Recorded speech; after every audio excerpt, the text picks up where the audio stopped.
3 summers ago I was staying in a caravan a long way from the nearest city. It was usually pitch black at night. I had given my word that I would not smoke inside, so at 1 a.m. I stepped outside for a cigarette. After a few minutes of standing in the darkness, I realized that I could see my hand quite clearly, something I'd noticed that I could not do on previous nights. So I looked up, expecting to see the glow of the full moon. But the moon was nowhere in sight. Instead, there was a long glowing cloud directly overhead. The Romans called it the Via Galactica, the Road of Milk. Today we call it the Milky Way. For those who missed the lesson at school that day, the basic facts are these. Remembering that 1 light year is equivalent to 6 trillion miles, our galaxy has a total diameter of somewhere around 100,000 light years. Our Sun is located towards the edge of one of the galaxy's spiral arms, about 26,000 light years out from the central bulge of the galaxy. It takes 200 to 250 million years for the Sun to complete one orbit of the central bulge. Surrounding the galaxy, above and below the disk, in a spherical halo, there are approximately 200 globular clusters, which may contain up to 1 million stars each. The Milky Way itself contains 200 billion stars, give or take. These numbers are essential to understanding what a galaxy is, but when contemplating them, some part of the human mind protests that it cannot be so. Yet an examination of the evidence brings you to the conclusion that it is. And if you take that conclusion out on a clear, dark night and look up, you might see something that will change your life. This is what a galaxy looks like from the inside, from the suburbs of our Sun. Through binoculars, for every star you can see with your naked eye, you can see 100 around it, all suspended in a grey-blue mist. But through a modest telescope, if you wait for your eyes to adjust to the dark and get the focus just right, you will see that mist for what it really is. More stars, like dust, fading into what tastes like infinity. But you've got to have the knowledge. Seeing is only half of it. That night 3 years ago, I knew a small part of what's out there. The kinds of things, the scale of things, the age of things, the violence and destruction, appalling energy, hopeless gravity, and the despair of distance. But I feel safe, because I know my world is protected by the very distance that others fear. It's like the universe screams in your face. Do you know what I am, how grand I am, how old I am? Can you even comprehend what I am? What are you compared to me? And when you know enough science, you can just smile up at the universe and reply, dude, I am you. When I looked at the galaxy that night, I knew the faintest twinkle of starlight was a real connection between my comprehending eye along a narrow beam of light to the surface of another sun. The photons my eyes detect, the light I see, the energy with which my nerves interact, came from that star. I thought I could never touch it, yet something from it crosses the void and touches me. I might never have known. My eyes saw only a tiny point of light, but my mind saw so much more. I see the invisible bursts of gamma radiation from giant stars converted into pure energy by their own mass, the flashes that flashed from the far side of the universe long before Earth had even formed. I can see the invisible microwave glow of the background radiation left over from the Big Bang. I see stars drifting aimlessly at hundreds of kilometers per second, and the space-time curving around them. I can even see millions of years into the future. That blue twinkle will blow up one day, sterilizing any nearby solar systems in an apocalypse that makes the wrath of human gods seem pitiful by comparison. Yet it was from such destruction that I was formed. Stars must die so that I can live.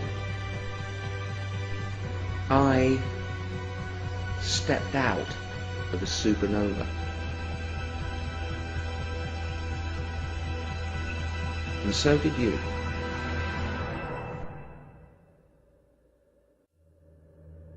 In light of this unarguable fact, this hard-earned knowledge, this partial but informative truth, what place then in the 21st century and beyond for the magical claims of organized religion? The first religions were primitive by any definition. For reasons of limited population, communication and plain old geography, they never grew to be anything other than a local concern. But religions mutate in time and grow in sophistication as each generation of holy men learn what works and what doesn't, what makes people obedient and what causes rebellion, what ideas people can easily escape and which will haunt them until they have to pray just to stop the nagging fear. When populations grew due to the slow but steady growth of knowledge, as if confronted by a bumper harvest, the religions went into an arms race with each other, from gods of wind and thunder and sea. The threats, incentives and claims of power escalate until every dominant organized religion has a god that is all-powerful, all-loving, all-seeing, and words like infinity and eternity are deployed cheaply, while all other words are open to abuse until they mean exactly what the religions want them to mean. That night under the Milky Way, I, who experienced it, cannot call the experience a religious experience, for I know it was not religious in any way. I was thinking about facts and physics, trying to visualize what is, not what I would like there to be. There's no word for such experiences that come through scientific and not mystical revelation. The reason for that is that every time someone has such a mindgasm, religion steals it, simply by saying, you had a religious experience. And spiritualists will pull the same shit. And both camps get angry when an atheist like me tells you that I only ever had these experiences after rejecting everything supernatural. But I do admit that after such experiences, the moments when reality hits me like a winning lottery ticket, I often think about religion and how lucky I am that I am not religious. You want to learn something about God? Okay. This is one galaxy. If God exists, God made this. Look at it, face it, accept it, adjust to it, because this is the truth, and it's probably not going to change very much. This is how God works. God would probably want you to look at it, to learn about it, to try to understand it. But if you can't look, if you won't even try to understand, what does that say about your religion? As Bishop Lancelot Andrewes once said, the nearer the church, the further from God. Maybe you need to run away from the mosque, away from the church, away from the priests and the imams, away from the books, to have any chance of finding God. Squeeze a fraction of a galaxy into your mind, and then you'll have a better idea of what you're looking for. To even partially comprehend the scale of a single galaxy is to almost disappear. And when you remember all the other galaxies, you shrink 100 billion times smaller still. But then you remember what you are. The same facts that made you feel so insignificant also tell you how you got here. It's like you become more real. Or maybe the universe becomes more real. You suddenly fit, you suddenly belong. You do not have to bow down. You do not have to look away. In such moments, all you have to do is remember to keep breathing. The body of a newborn baby is as old as the cosmos. The form is new and unique, but the materials are 13.7 billion years old, processed by nuclear fusion in stars, fashioned by electromagnetism. Cold words for amazing processes. And that baby was you, is you. You're amazing, not only alive, but with a mind. What fool would exchange this for every winning lottery ticket ever drawn? When I compare what scientific knowledge has done for me and what religion tried to do to me, I sometimes literally shiver. Religions tell children they might go to hell and they must believe, while science tells children they came from the stars and presents reasoning they can believe. I've told plenty of young kids about stars and atoms and galaxies and the Big Bang, and I have never seen fear in their eyes, only amazement and curiosity. They want more. Why do kids swim in it? and adults drown in it. What happens to reality between our youngest years and adulthood? Could it be that someone promised us something so beautiful that our universe seems dull, empty, even frightening by comparison? It might still be made by a creator of some kind, but religion has made it look ugly. Religion paints everything not of itself as unholy and sinful, while it beautifies and dignifies its errors, lies and bigotry, like a pig wearing the finest robes. In its efforts to stop us facing reality, religion has become the reality we cannot face. Look at what religion has made us do to ourselves and to each other.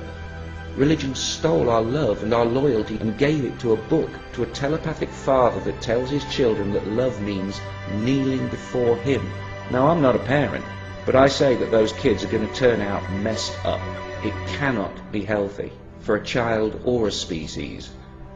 We were told long ago, and for a long time, that there was only the earth, that we were the centre of everything.